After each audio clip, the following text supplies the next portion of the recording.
Like, share and subscribe for more great content like this. Basically, the argument against the Joker being an actual villain is that he isn't actually insane but rather he suffers from being hyper-sane.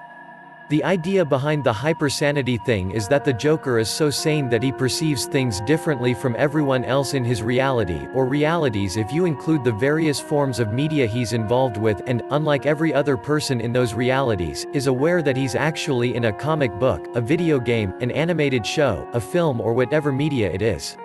The fact he's aware of his situation means that, with that, comes the understanding that none of his actions actually have any legitimate consequences and that he also understands precisely why he exists in those realities. Personally, I prefer the idea of him being hyper-sane as opposed to him being insane.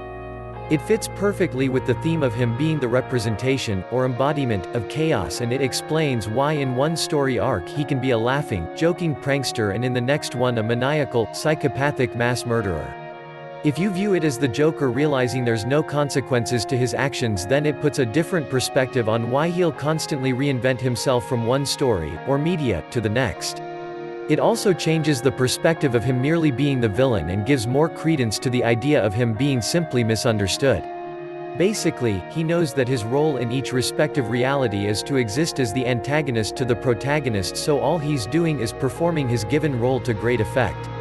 So in a way, rather than being a villain, the Joker views himself as an actor and his worlds are the stage and he just goes about putting on a performance, fully understanding there's no consequence, and he's just going to enjoy performing his role before bringing a new aspect the next time he's called to the stage. Remember to live, share and subscribe, and we'll catch you in the next one.